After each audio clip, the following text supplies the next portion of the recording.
Hello, my name is Vedant Kulkarni, and I'm a pediatric orthopedic surgeon at Shriners Hospitals for Children in Northern California. I'd like to go over with you today about the interpretation of hip surveillance radiographs using the Hip Screen app. The American Academy for Cerebral Palsy and Developmental Medicine recently released guidelines for hip surveillance in children with cerebral palsy. Their study of the literature revealed that up to 1 in 3 children with cerebral palsy develop hip displacement, and that timely diagnosis and treatment can improve function and reduce pain. Hip surveillance is the name of a program that seeks to identify hip disorders early for more effective treatment with regular X-rays and physical examinations obtained throughout childhood. Studies from Sweden, Australia, and other countries have shown that regular examinations and hip X-rays can prevent hip dislocation and improve function. Sweden has the longest published record of hip surveillance, with the population-based study spanning over 20 years.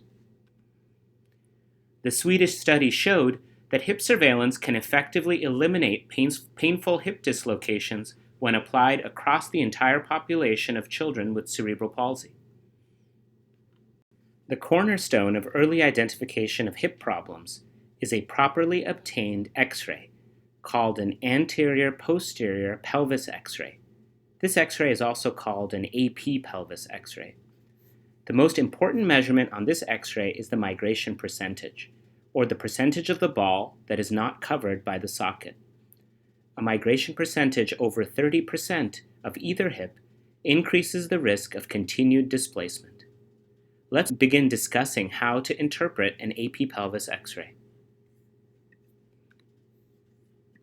First, we'll need to be all speaking the same language. An AP pelvis X-ray shows both hips of the patient and gives the most information with the least radiation dose. All AP pelvis X-rays are displayed as if we were looking at the child in front of us. We label the hips referring to the child, so that when we say right hip, we are referring to the child's right hip, which is on your left. On X-rays, the bone appears white, while cartilage, skin, and fat appear gray or black. The more dense the bone, the whiter it appears. There are several important landmarks that are worth discussing. Many of these landmarks will be used when you determine the migration percentage. Let's go over them one by one.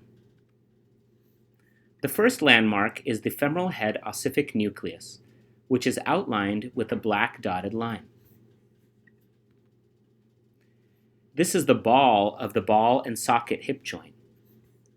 The dotted white lines outline the remainder of the femur.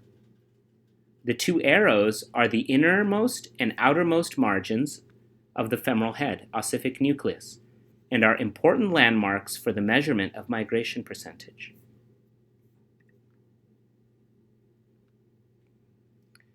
The acetabulum is the socket of the hip ball and socket joint and is outlined with black arrows. The red arrows points to the outermost margin of the acetabulum and is another important landmark for measurement of the migration percentage. The part of the acetabulum that supports the weight of the body develops a thin white line called the sourcile. The acetabular sourcile is outlined with black arrows. Sourcile means eyebrow in French, and that can help you remember the ideal shape of this radiographic landmark. The acetabular teardrop is outlined with dotted lines and appears like a U-shaped white line. It is the innermost border of the acetabulum. The red arrow shows the bottommost portion of the teardrop, which is the most important landmark for measuring the migration percentage. I'll turn the dotted lines on and off so that you can see the white line better.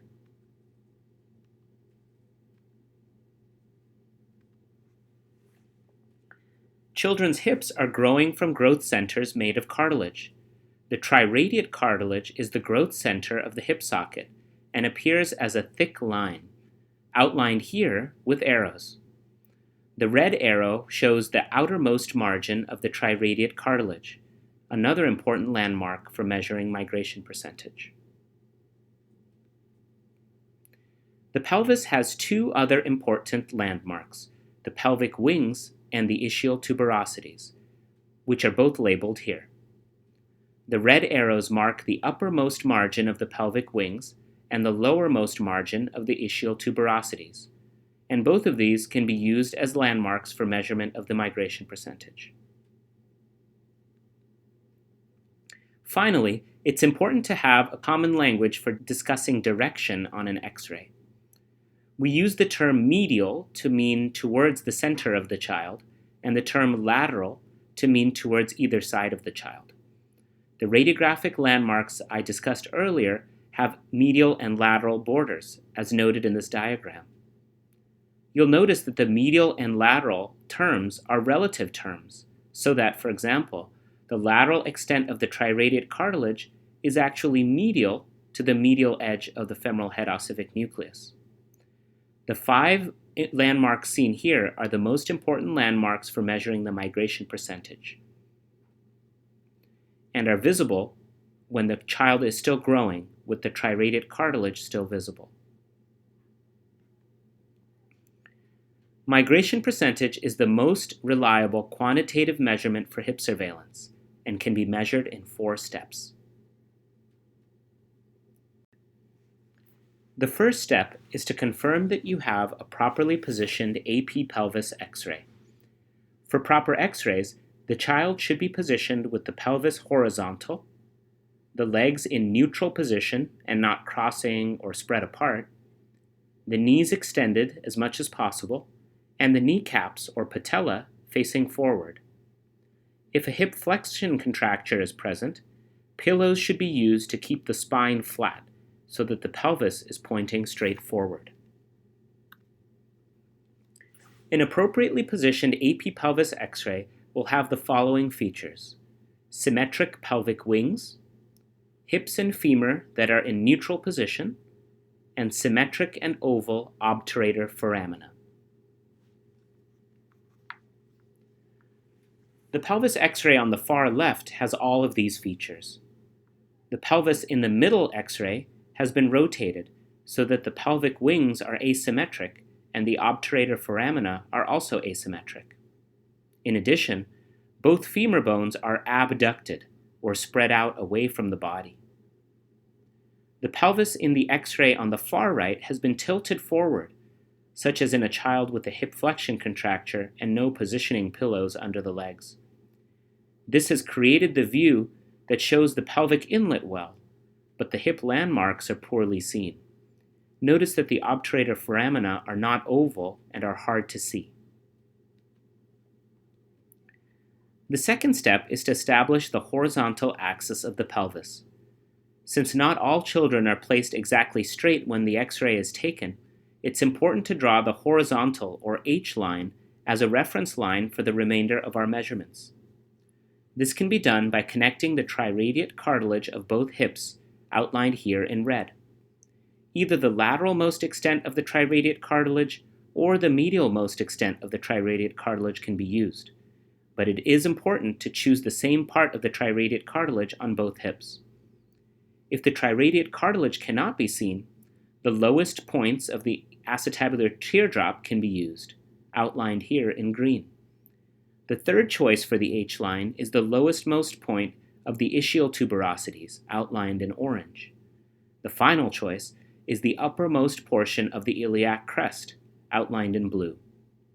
The H-line is more accurate the closer it is to the hips, so the triradiate cartilage is our first choice if it is visible.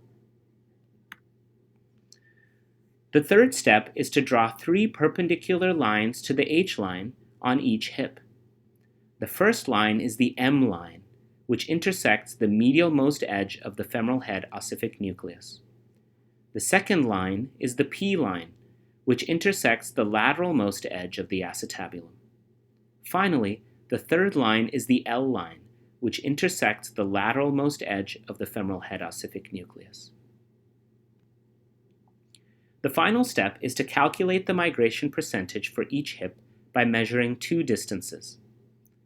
Distance A is the distance between the L line and the P line, and is the distance of the femoral head that has migrated beyond the edge of the acetabulum. Distance B is the width of the femoral head.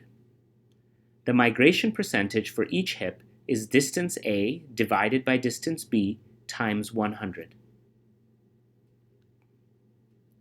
Let's go over some tricks to improve accuracy in determining your landmarks. In the X-ray on your left, the triradiate cartilage is easy to identify, and the H-line can be easily drawn by connecting the same point on both triradiate cartilage. The image on the right, however, the triradiate cartilage is harder to identify.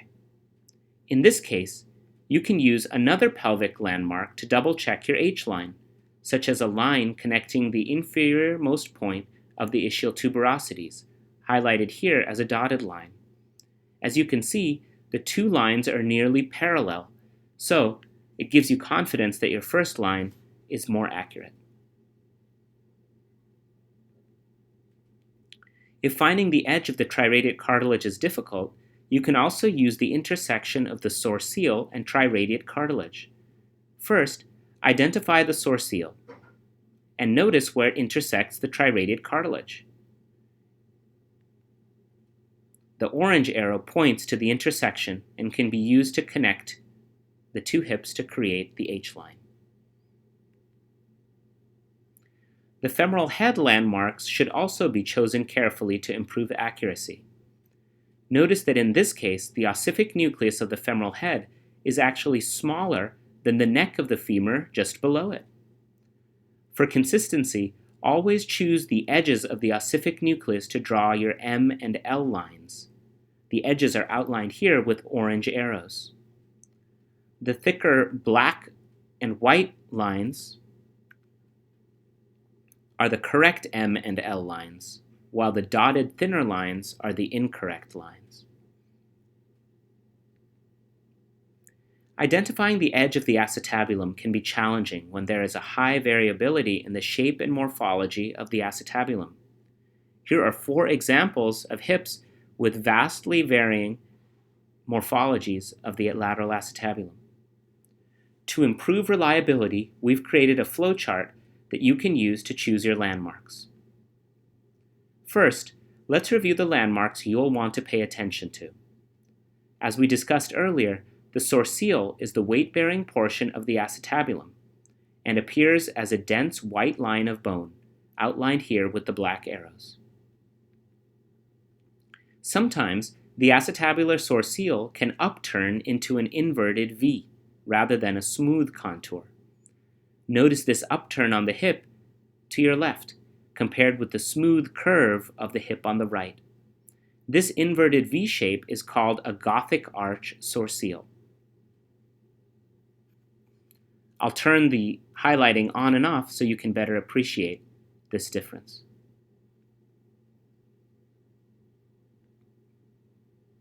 Finally, the lateral edge of the acetabulum is the bony edge of the acetabulum just before it upturns to meet the ilium, which is marked here with the red arrow.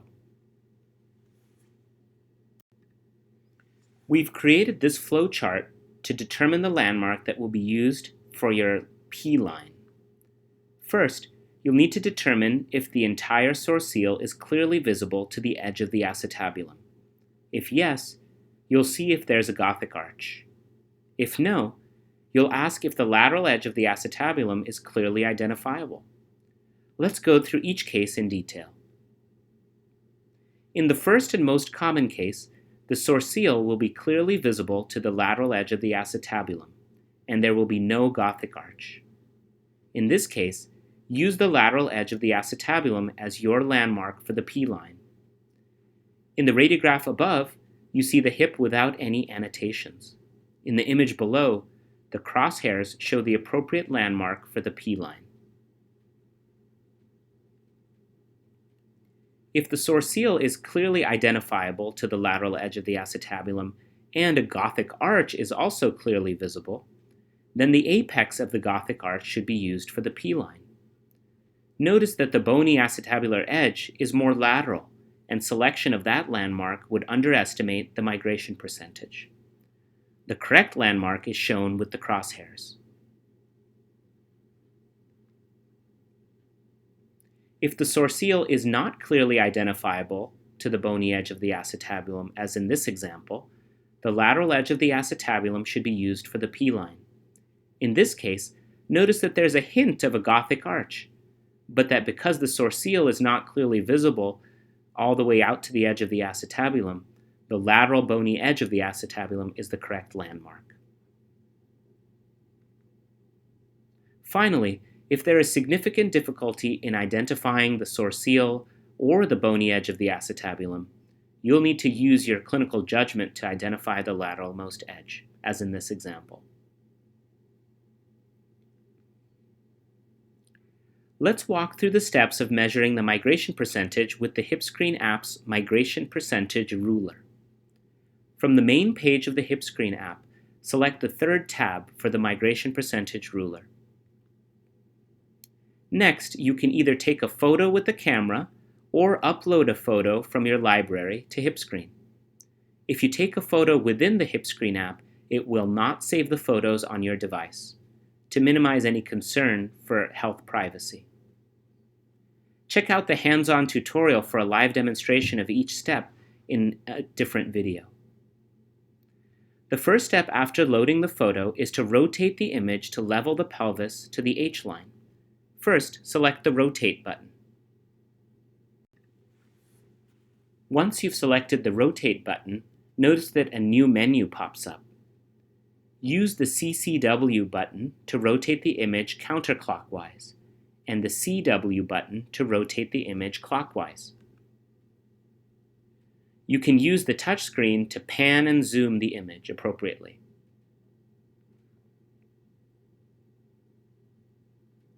Once you've finished leveling the pelvis to one of the 4 important landmarks, click the Done button to return to the first menu. You can use any of these 4 landmarks to level the pelvis: the triradiate cartilage, the inferior margin of the acetabular teardrop, the inferior margin of the ischial tuberosities, and the superior margins of the iliac crest. Once you've pressed the Done button, then press the Ruler button, and this ruler overlay will appear. Notice that the ruler has 2 sides that are mirror images of each other, and that the appropriate side should be used for the appropriate hip. The left half of the ruler should be used for the image on your left, which is the patient's right hip. You can pan and zoom now until the hip appears on the ruler in the appropriate position. The appropriate position is that the white line touches the lateral margin of the femoral head ossific nucleus. The black line should touch the medial margin of the femoral head ossific nucleus. When the femoral head is positioned this way, the vertical lines divide the femoral head into 10% increments.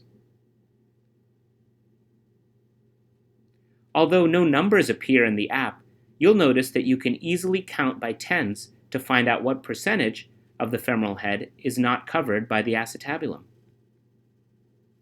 In this case, the 4th vertical line touches the edge of the acetabulum, so 40% of the femoral head is not covered by the acetabulum.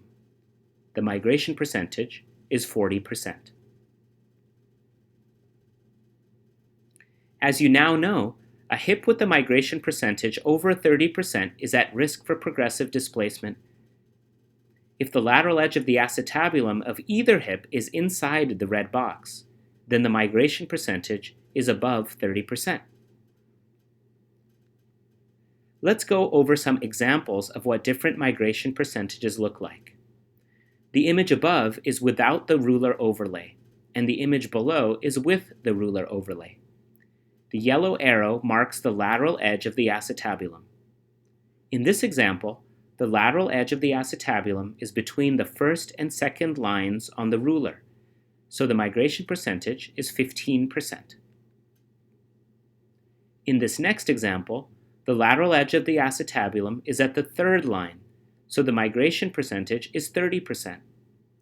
Notice that it is at the edge of the red box.